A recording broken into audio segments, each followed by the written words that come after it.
Hello, this is Anders here on Time and Crown channel. Today a video which is kind of a plus and minus between two of the most popular Tudor no-date dive watches in recent years. This is a video about why the Tudor Black Bay 58 eventually kind of disappointed me and why I sold it, and also why I decided to replace it with the Tudor Pelagos 39, which in my opinion is a much better watch than the Tudor Black Bay 58. If you haven't yet subscribed to my channel, do hit the subscribe button, it is a big help, thanks. So I haven't covered this watch a lot here on my channel. I bought this approximately 1.5 months ago. I bought it together with the Zenith El Primero. I'm going to also feature the Zenith on my channel, but it's at service right now. I got it under retail, which is kind of amazing. As you know, it comes with a rubber strap as well. It is a 39mm watch. It has very much the same dimensions as the Tudor Black Bay 58. We do have some differences. This is not a review. It's just about the comparison between these two watches and why I much prefer this and why I sold my Tudor Black Bay 58, because it did disappoint me. So let's get into why I prefer this much over the Tudor Black Bay 58. It is a titanium watch, which means you have a very lightweight material. You have another finish compared to stainless steel. The bracelet I think is much better than the one on the Black Bay 58. You don't have the annoying rivets, and you get the T-fit micro adjustment inside of the clasp. So on the go you can actually adjust the size of the watch, which is a huge plus.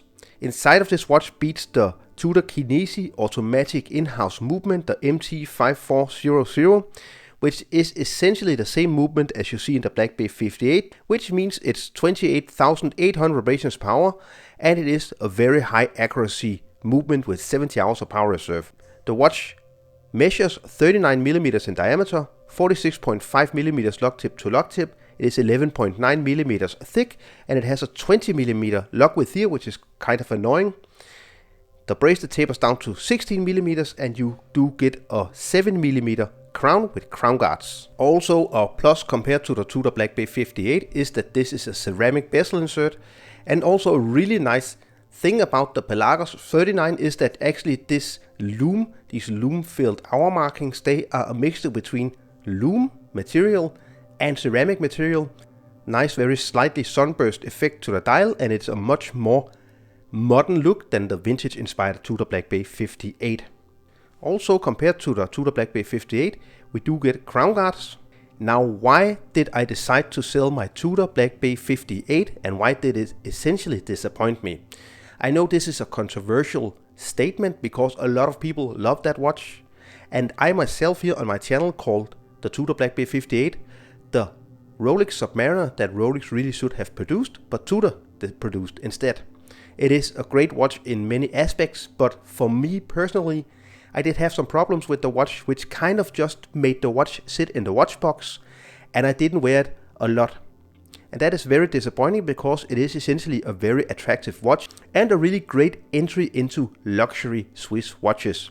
So let's take the 3 biggest minuses in my opinion regarding the Tudor Black Bay 58. For me personally, I must say I find it anonymous and I find it boring.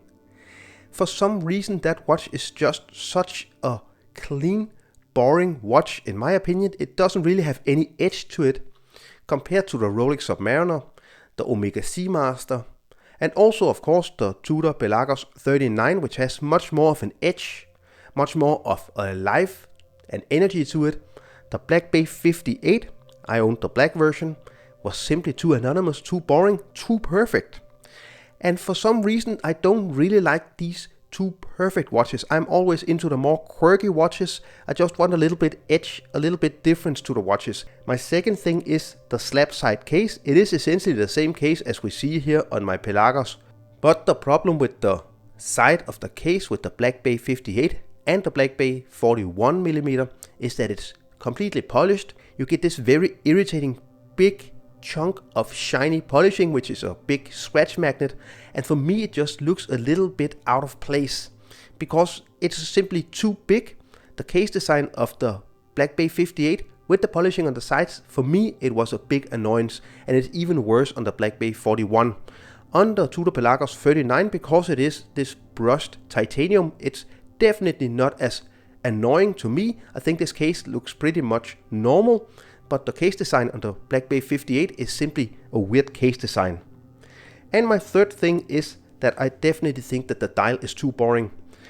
Compared to the Tudor Pelagos 39, I have a lot more edge, a lot more energy, a lot more difference to the dial on the Pelagos 39 than the Black Bay 58. It is a nice dial, definitely in all colorways, but for me it is also a little bit too clean, too boring. It doesn't have any edge to it. Again, that is my biggest problem with the Black Bay 58. The lack of edge, the lack of difference. It's too clean, it's too neat, it's too perfect.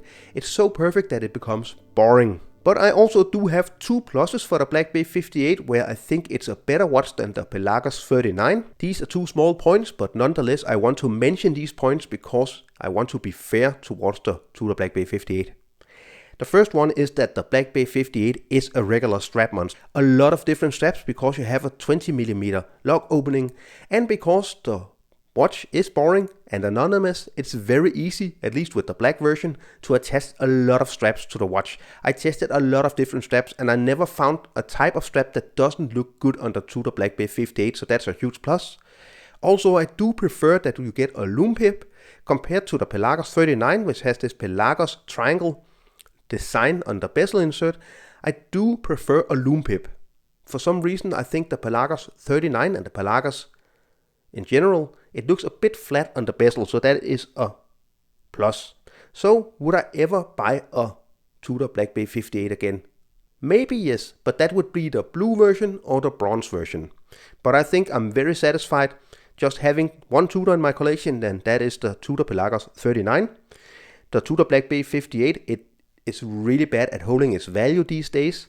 It retails at around $4,000 but if you're lucky, you can easily find one at around $3,000. The Pelagos, it retails at $4,700 and it kind of keeps its value much better. Although I did buy this under retail, it was approximately $150 under retail, which is pretty good for a mass-produced watch like a Tudor.